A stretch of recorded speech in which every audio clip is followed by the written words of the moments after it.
Good afternoon. I'm Lorenzo Falchi from Hyundai Motor Europe Technical Center. And I am Joan Monill from Applus IDIADA.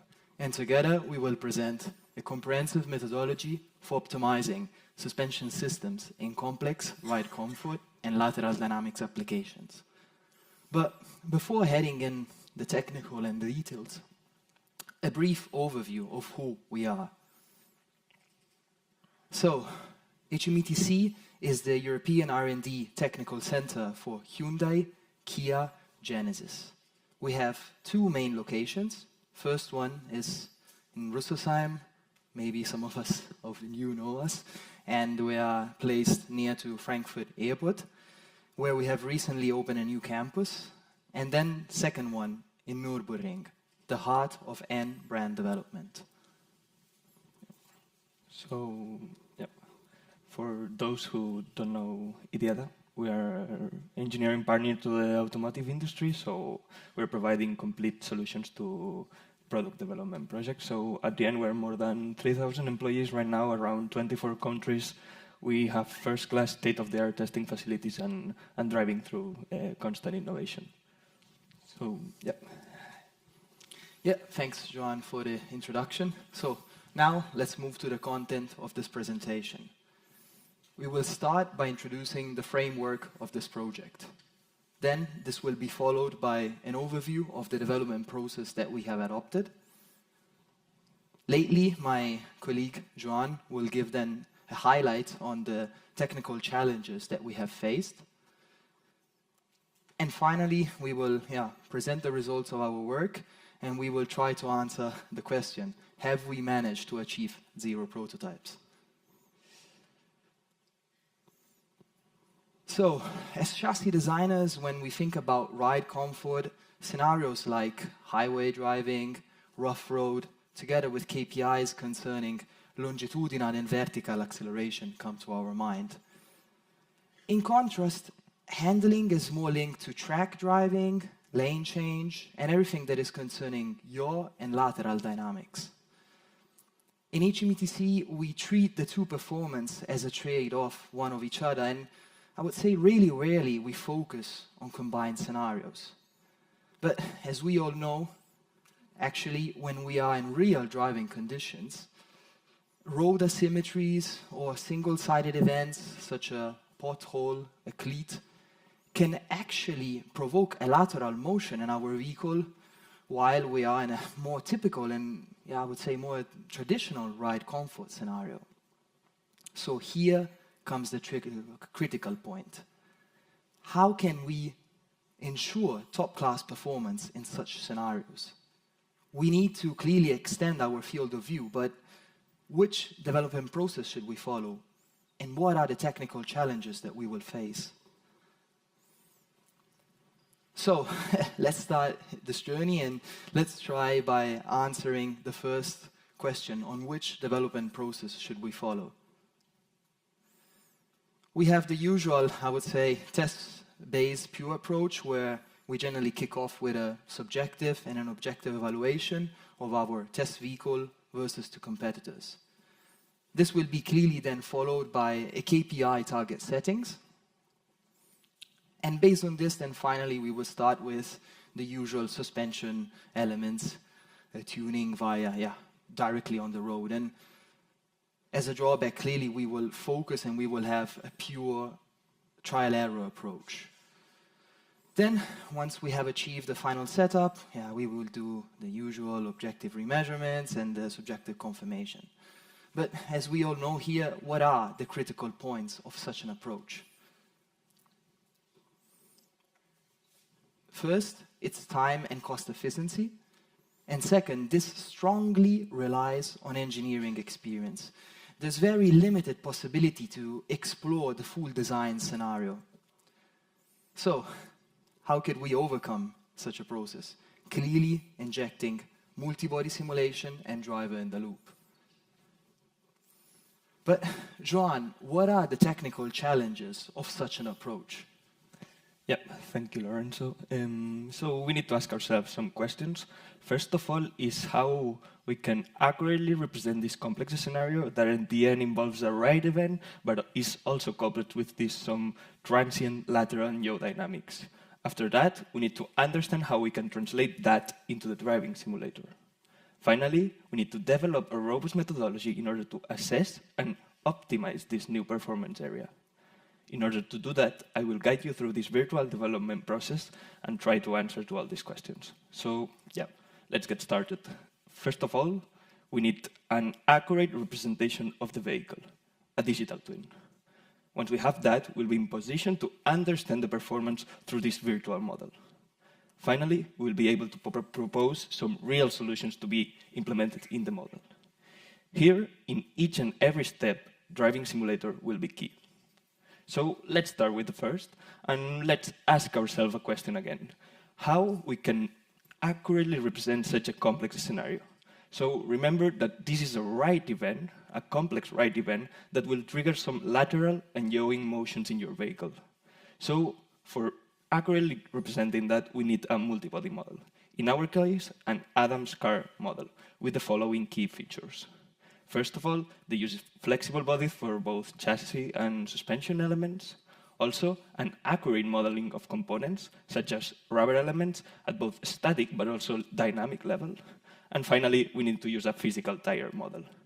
This tire model needs to be accurate for the usual ride-related scenarios, but also needs to be precise in representing this transient side force evolution. If we accomplish that, we'll be able to get a good correlation for both ride-related parameters, such as seat rail accelerations, but also for those parameters that are linked to this yaw and lateral motion of the vehicle. Now we can jump to the second question, that is, how can a driver evaluate such a complex model? In order to do that, we can use the IDIADA DiM250 simulator, where we can use a one-to-one queuing because the scenario allows us to, and we can use an Adams replay as input. Why? Because we will get high fidelity, it will be robust and very time-effective approach. With that, together with the IDIADA virtual proving ground, we can replicate one-to-one the real-world scenario in the driving simulator. So we can subjectively correlate this virtual model. At this point, we have a very powerful tool in our hands.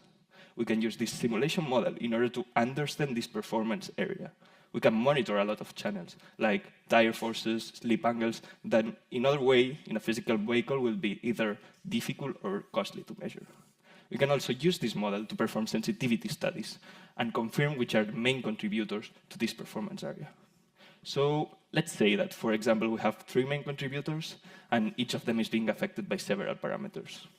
Thanks to the KPIs, we can quantify how much each parameter is affecting the performance. This will be key for finding the optimal solution. But we need to make sure that those KPIs are reliable. How we do that? Again, thanks to the driving simulator. So remember at the beginning of the project, we did some subjective, objective evaluation, and we defined some KPIs from that. But at the end, we only tested a limited set of vehicles, no? So how can we make sure these KPIs are robust indicators of performance? What we can do is use the driving simulator and try different configurations there. So let me put an example. We had 2 main KPIs that were defining a specific performance area. One of them was linked to yaw rate, so to the yaw motion of the vehicle, and this was initially giving quite good correlation with subjective feedback. The other one, linked to lateral acceleration, was not. Sorry. Thanks to a detailed analysis that we did on this second KPI, we realized that it was not fully framing the attribute we wanted to represent. So we had to do some slight modifications, and with those, we were able to improve correlation and effectively bridge the objective-subjective gap. At this point, we have the tools in place in order to find a final solution. So we have done sensitivity studies, we know which are the main contributors, and now, thanks to these robust KPIs, we can do more extensive exploration, such as DOE studies, where we can link specific factors, such as KNC parameters, bushing stiffness, hardpoint position, to this specific KPI that represents the performance area. At the end, we have been able to simulate more than 500 configurations, and we have been able to identify the key contributors, and with that, we have been able to propose a set of feasible solutions that not only improve this specific performance area, but also keep the rest of ride and handling attributes in the target range. So now we have a set of configurations, but we want to implement just one in the real car. No? So again, and finally, we'll use the driving simulator in order to perform the final assessment. In this case, we will follow a slightly different approach. We will use Adam's real-time. Why? Because it will give us reliable results for the ride-related events, and also because we can do the full ride and handling evaluation with only one model. From there, we'll get the optimal configuration.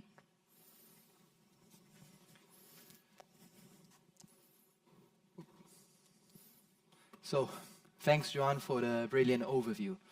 Coming to the conclusions, could we achieve 0 prototypes? Before answering, let's make a step back to the beginning. We wanted to analyze this complex lateral dynamics phenomena that occurs during ride comfort. And this has brought us to 2 main questions. Which process should we follow? And what technical challenges will we face? As an answer, we went from a pure road testing to virtual optimization and road confirmation. This has led to 2 main areas of improvement. First, time and cost efficiency. Although we had to invest initially, I would say, about 8 weeks in correlation phase, then in the following 10 weeks of work, that was divided in study of the phenomena and optimization, we could broadcast almost 1,000 configurations. This is the true benefit versus a traditional test-based scenario, where I would say in 12 weeks, on average between 20 and 30 suspension variants can be tested on the physical road. As a consequence, we could find a better and an optimal solution via analyzing the root cause of the issue and not just finding a patch to it. So, time to wrap it up. We could explore the full design scenario, build robust KPI and methodology for future developments, and we could improve the performance by producing 0 parts. So, I would definitely say that we achieved 0 prototypes. Thank you.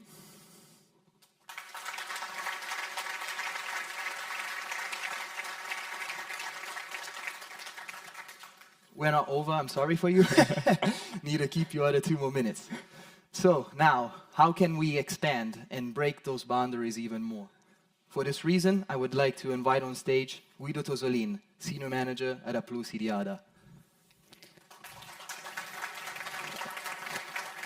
Okay, so thank you, Lorenzo and Joan, for doing the difficult part of the job. Mine will be much easier and much faster, so no worries. I'm here just to... it's there. Just to give you some updates about our facility in IDIADA, because we're adding some new tools to our driving simulator lab. So first is we have purchased an hyperdock, and this will be available in the second part of 2025. The main motivation for us is to be able, on the driving simulator sessions, to properly balance, even in a more accurate way, the ride and the handling of our products, or the products that we are developing with our customers. And the second motivation is that we want to merge in a more appropriate way, in a more efficient way, the NVH development of the vehicle with the vehicle dynamics of the vehicle. So the hyperdock for us will not be an isolated tool, will be more kind of a very important piece in a puzzle, which is composed by our real-time multi-body methodologies, from which we can simulate in an accurate way the chassis and the ride comfort. The hyperdock, of course, will be the main hardware related with the driver perception. At the same time, we have also got an NVH simulator that will be used to prepare the models and for noise evaluation, and we also got upgraded concurrent hardware in order to be able to sustain all these hard extra effort in terms of computational time, and this will all converge into a quite enhanced development process. Here I have depicted the process, but for time saving I would not go through it, but it's just to say that will be based on a combination of real-time multi-body simulations with the NVH models that we can generate on VI-VH sim. And all these will be composed on the HyperDock, DiM250, and the sound system that we have in the cockpit or via headphones. Very last thing I wanted to say that we also having a new KNC rig in IDIADA. Why we're telling this in a simulator conference is because this for us is a key element for the generation of the digital twins that normally goes in the simulator. So the new facility will make much faster for us to generate these models, much more efficient. We'll also have a COG moment of inertia system integrated in the bench. And this will enhance our digital factory in which we combine already kinematics and compliance, COG moment of inertia, but of course also the tire modeling, which is a very key part of our process to generate digital twins, and of course the objective track testing for handling ride comfort and NVH. So these models we can generate on demand, but also we have a significant database of vehicles already available that we can supply through VI grade. And also this I think is a very important addition to our product line that we are doing with our partner VI grade. Okay, thanks and sorry for stealing a couple of more minutes.